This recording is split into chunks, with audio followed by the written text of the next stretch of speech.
نہیں جڑا ایگریمنٹ ہویا اس کا تسی ہٹ گئے سبحان اللہ اچھی بہت تو پھر اس کا مطلب آخری جملے نے میری تقریر دیتا نہیں تو پھر اسلام آباد کی مولوی سلمان صاحب دھرنا دیتا ہے پھر میں پھر دھرنے کے اندر تبدیل نہ ہو جائے پیارا بولو ذرا سبحان اللہ اللہ فرمانا کہ میں صورت بناوا وہ دی اندر کوئی عیب نہیں نکال سکتا ہاں میرے بندے ذرا سوچنا ہے میں کی کیتا ہے تو کی کیتا ہے یا اللہ حکم ہوئے فرمایا سب تو پہلے دنیا تے بھیجیا تے پھر ماں باپ دی انگلیاں تے سہارے چلتا رہا پھر جوان ہو گیا ہے اپنی جوانی تے مان کیتا ہے ہاں انسان ذرا سوچنا چلا جا سٹیپ بائی سٹیپ تینوں میں کتنیاں نعمتاں دتیاں نے ہاں پھر تیری مراد عطا فرمائی پھر تیرے پڑ پوترے تے دوترے انہاں بچیاں نو باغ دے اندر پھیر کے تو خوش ہوتا ہے ہن تیرے تے بڑھاپا آ گیا تیری داڑھی دے چٹے بال دے کے سارے لوگ تیرے رسپیکٹ کر دے نے احترام کر دے نے ہن پھر وقت آ جاتا ہے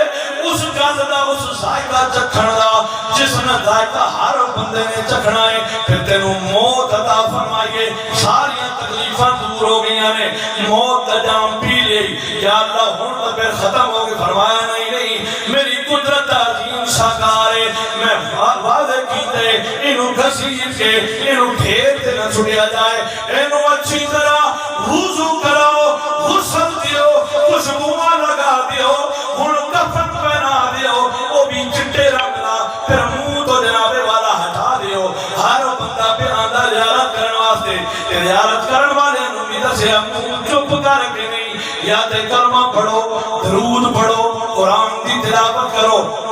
ہون اگلا سٹیپ ہون جناب والا مسجد قادریہ کے اندر اعلان ہو جائے گا جناب احمد حسین صاحب دنیا تو چلے گئے نے فلانا راجہ چلا گیا ہے جنازے دا ٹائم ہے اور لوگ کی اندر پہنے کوئی موٹر سائیکل سے کوئی گڈی تے آ رہا کوئی پیدل پہ آندا جناب جنازے کے اندر شرکت ویکھ نہ سکیا حضور دی آمد دے صدقے اللہ نے زندگی کے اندر تے کرم کیتے نے مرن تو بعد